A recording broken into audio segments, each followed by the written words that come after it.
Pleasant good night to all of you in Georgetown, Guyana.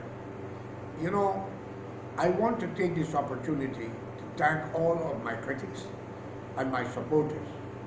But this have nothing to do with George Correa, as you might be aware that I am living in the US, but I was born in Georgetown, Guyana. The other day I've done a video about the East Indian descendant, and I promised that I will do one of the African descendant, who we consider in Guyana as the talking go, that we say blacks, that we call the Indian Coli. Those phrases are Creolese and should not be used to humiliate or insult a individual or a nation. But nevertheless, we use it for hundreds of years in Guyana because we did not take these things very serious. But as time goes by and we get wiser, we realize the feelings that it brings between it, the enemy that it could create. And therefore in Guyana, the talk is Coolie boy, Chinese boy, black boy, buck boy. We never try to call people by their name, which I would say it's a primitive way. But then it could have been in another standard, a brotherly way also. Because no animosity, no hatred, no fear. Because we are neighbors, we are friends. Some of us are family. What I want to say tonight to the black brothers and sisters in Guyana, let it be known to you like it be known to the Indian. Your ancestors also came from a country without their free will. They were kidnapped by their own relative and sold to the slave traders. The Arab, the Spanish, the Portuguese, and some people say the Jews, which I cannot see the reason for that. But nevertheless, they were transported all over the world. Brazil got the largest amount of blacks out of Ghana and a couple of other African countries because they grabbed them from the shore where it was much more easy to bring out. In Georgetown, Guyana, Indian and blacks was living like brothers and sisters during the British time. Before come the element of Fast Burnham and Dr. Jagan. And then the racial tension began.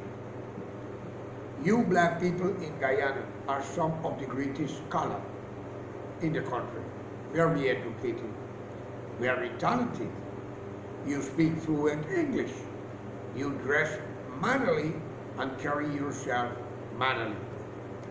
Now, I will say 27 to 25% of the Guyana blacks are genuine human beings who can do anything and make a change, not only in Guyana, but around the world.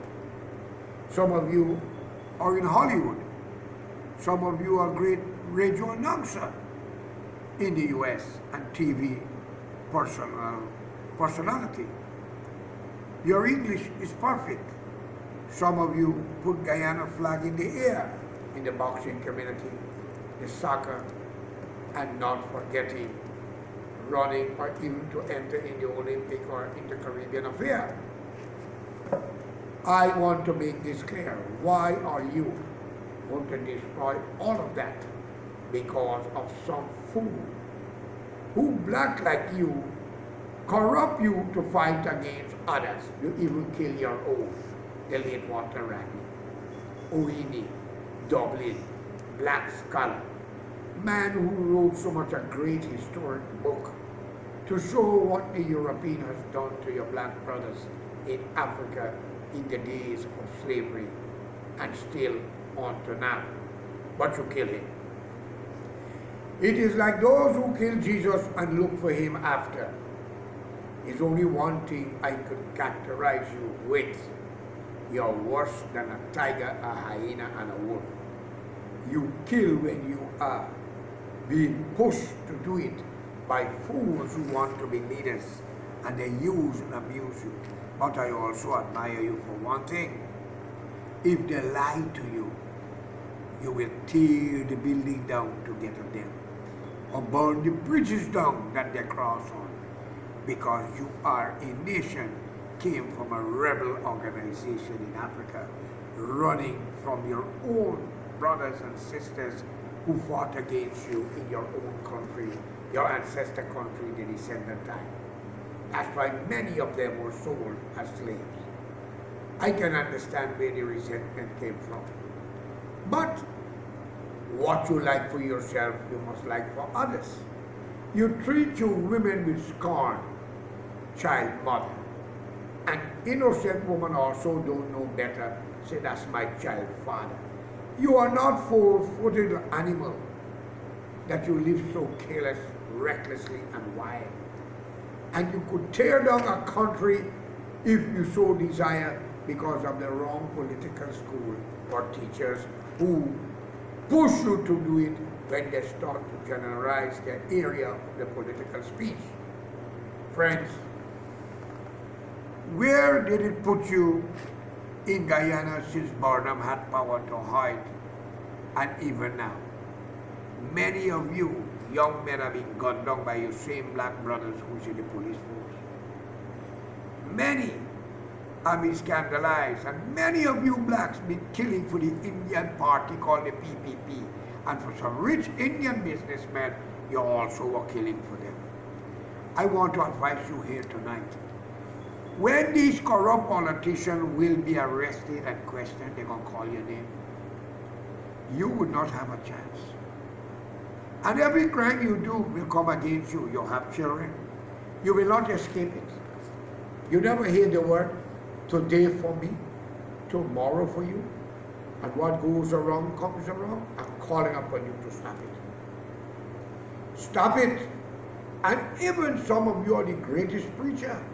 And you love your God. You fear him. But you have no respect for your brothers and sisters.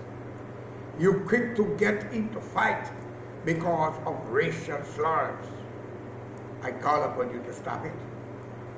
There are a lot of things you have, that quality that the East Indian cannot have and cannot produce. And they humiliate you when they finish. And when you kill for them, they drink and tell their friends who you kill and who are you. So where are you going? It's only a matter of time. You shall and will be arrested.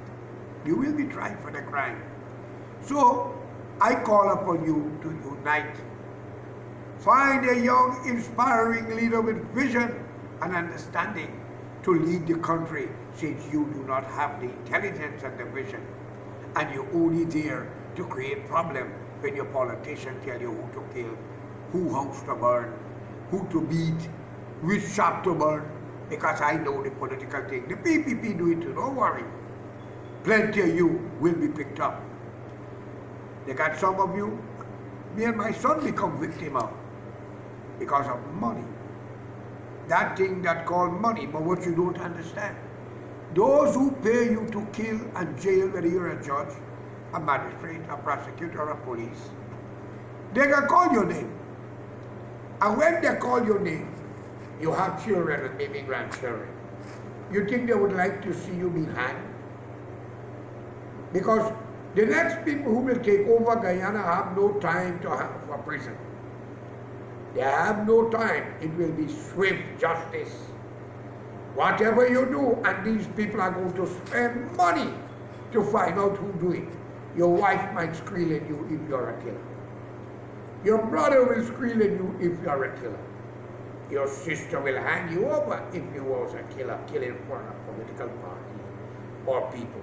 And when some get arrested, they're going to call the rest, does it? Does it matter? Or you are not concerned? No crime shall or will go unpaid. You could be 199 years, you will be tried. And take it from me. What you don't like for yourself, don't like it for others. As the Jesus said, do unto others as you like them do unto you. And I have a message for a man named Chief Mike. You owe me a few millions.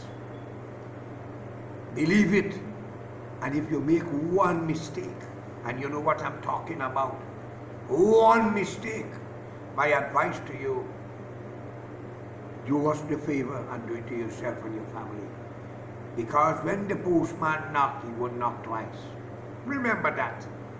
You are a fucking thief and a criminal. You, Mike. and you know what you've done. Which judge and magistrate and lawyer and politician put you up to do what you had done? You owe us $50 million. Start it to pay back. And don't let nothing happen to anybody belong to me and those who's behind us. One here must not be scorched, okay? So you got your message, Mike. So wake up. You have a time to pay it back. You are not a criminal. Your numbers, your name and your picture is in some few ambassadors' office already. And your family owned too. So all I can tell you here tonight, Mike, you have a chance to repent and pay back before it is too late. Take it from me. Any silly mistake of killing an innocent man or a woman, you shall be dragged in the street of Guyana and nobody can save you. And not only you, if you know what I know, you will be smart enough to start to pay back those money that you are taking from people, lying because you have connection in the court, the jail, and corrupt politician. Oh, we got your name, we got your family name, we got everything about you, but we are a peaceful people. We are a believer, Mr. Mike. So I'm telling you here tonight, for your own glory and safety and your passage to heaven, clean up your fucking act, because you make black people look bad. Okay, Mike? Thank you. Y'all have a good night. May God be with Guyana, but justice shall and will come, regardless the consequences. Have a good night.